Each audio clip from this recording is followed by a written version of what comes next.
Hey, it's Dr. McLean with Vital Energy Chiropractic. I want to share with you 3 lessons that I've learned throughout my life that have really served me well and sometimes can seem contrary to what our nervous system wants to do. So number 1 is to seek discomfort, seek pain. And of course, we want to just the opposite. Our nervous systems, we want to avoid pain and we want to move towards pleasure.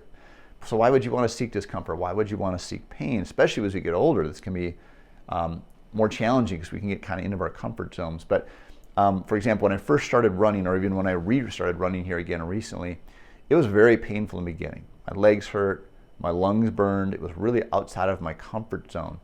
But when I stuck with that pain, and then it got easier over time. So I got to the point where running 3 miles became easy. Now running 5 miles was still hard. But if I pushed through that 3-mile barrier and kept working on it, then all of a sudden 5 miles got easy, and then 6 miles, and I could build up. So when you're in that moment, just understand that pain is going to create comfort later. When I first opened my practice in Montana, I didn't know a soul. And I'm very introverted. A lot of people don't believe me when I say this because I do a lot of public speaking, and I actually enjoy speaking to groups, but naturally I'm more of an introvert. So when I first opened my practice, nobody knew who I was. I didn't have any business, and so I literally went door to door, businesses, knock on the door. Hey, here's my car. I'm a new doctor here in town. If I can help you, please let me know. That was very uncomfortable. It was way outside my comfort zone. Going into some place, I didn't know what was going to happen. They're going to yell at me. They're going to scream at me. And I never had that experience. For the most part, everybody was very polite and very nice.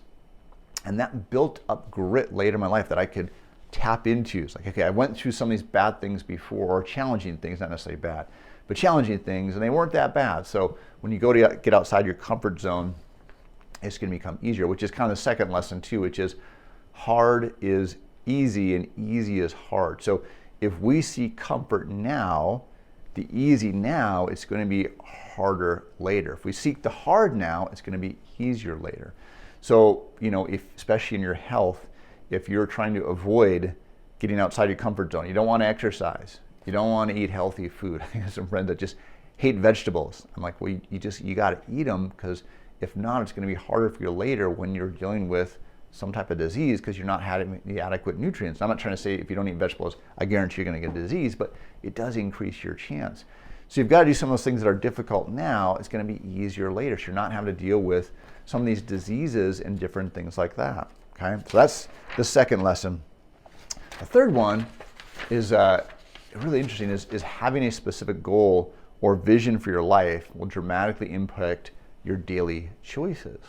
So for example, if I know that I'm going to work out tomorrow, I'm going to go for a run tomorrow, I'm more likely to eat healthier food today because I know I'm going to have to pay for that tomorrow. So if I know I've got a vision or goal greater than where I'm at right now, I'm going to make choices today that are going to help propel me toward that. If I don't really have a compass to say, I'm just going to keep living my life, I just want to keep having fun, it's a little bit harder to make daily choices that are going to propel you towards what you think you want to have in the future. So try to, as much as you can, crystallize and be specific exactly what you want your life to look like in the future. I want to financially, relationship-wise, travel-wise, things that you want to do, because it's going to help you make better decisions in the moment. So again, that's our goal. It's going to help you mentally, is to optimize your health in your life so you can live an abundant life.